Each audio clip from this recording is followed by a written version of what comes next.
जय श्री कृष्ण। दोस्तों, जब आप वाकई किसी से प्रेम करते हैं तो आप अपना व्यक्तित्व, अपनी पसंद नापसंद, अपना सब कुछ समर्पित करने के लिए तैयार होते हैं। जब प्रेम नहीं होता तो लोग कठोर हो जाते हैं। जैसे ही वे किसी से प्रेम करने लगते हैं तो वे हर जरूरत के अनुसार खुद को ढालने के लिए तैयार हो जाते हैं। यह अपने आप में एक शानदार आध्यात्मिक प्रक्रिया है, क्योंकि इस तरह आप लचीले हो जाते हैं।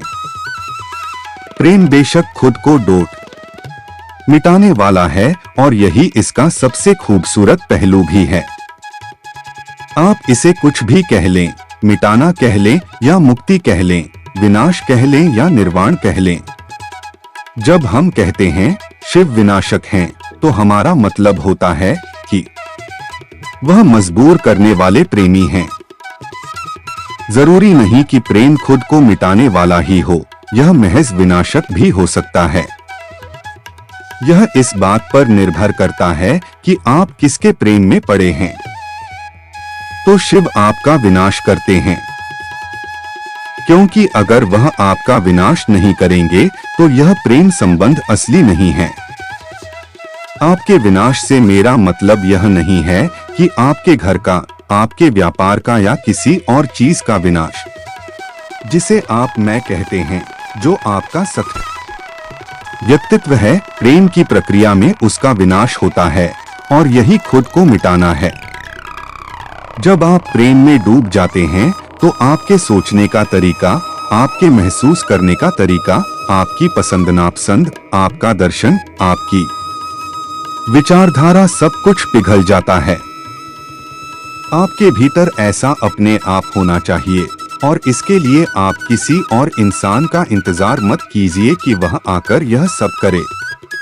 इसे अपने लिए खुद कीजिए, क्योंकि प्रेम के लिए आपको किसी दूसरे इंसान की जरूरत नहीं है।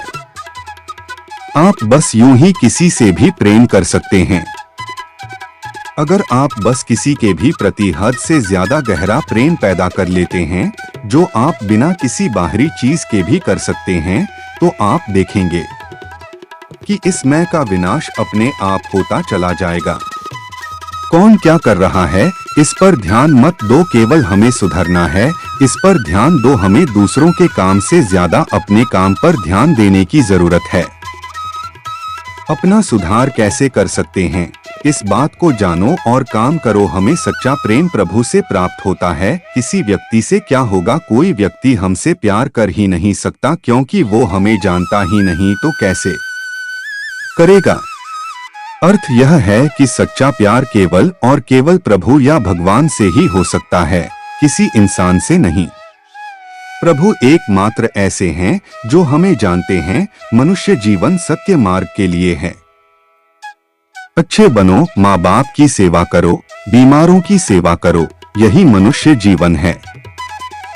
अर्थ यह है कि मनुष्य को केवल अच्छे कर्म करने चाहिए।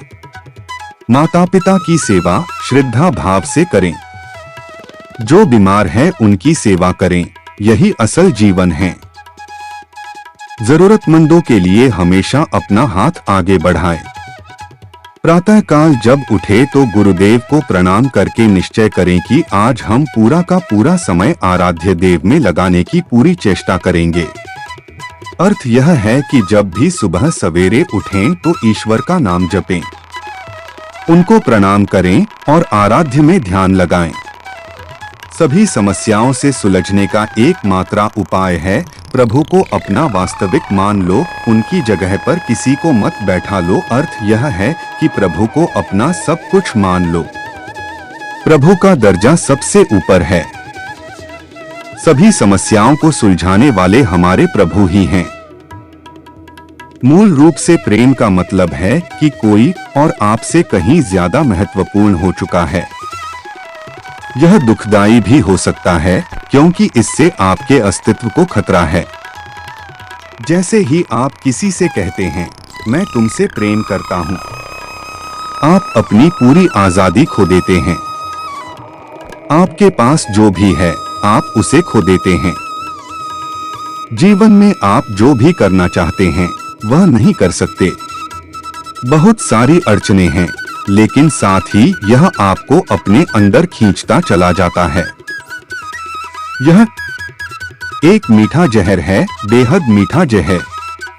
यह खुद को मिटा देने वाली स्थिति है। अगर आप खुद को नहीं मिटाते तो आप कभी प्रेम को जान ही नहीं पाएंगे। आपके अंदर का कोई न कोई हिस्सा मरना ही चाहिए। आपके अंदर का वह हिस्सा जो अभी तक आप था, उसे मिटना होगा, जिससे कि कोई और चीज या इंसान उसकी जगह ले सके। अगर आप ऐसा नहीं होने देते तो यह प्रेम नहीं है, बस हिसाब किताब है, लेन देन है। जीवन में हमने कई तरह के संबंध बना रखे हैं, जैसे पारिवारिक संबंध, वैवाहिक संबंध, व्यापारिक संबंध, सामाजिक संबंध आदि। ये संबंध हमारे जीवन की बहुत सारी जरूरतों को पूरा करते हैं। ऐसा नहीं है कि इन संबंधों में प्रेम जताया नहीं जाता या होता ही नहीं, बिल्कुल होता है। प्रेम तो आपके हर काम में झलकना चाहिए। आप हर काम प्रेम पूर्वक कर सकते हैं, लेकिन जब प्रेम की बात हम एक आध्यात्मिक प्रक्रिया के रूप में करते हैं तो इसे खुद को मिटा दें की प्रक्रिया की तरह देखते हैं। जब हम मिटा देने की बात कहते हैं तो हो सकता है यह नकारात्मक लगे,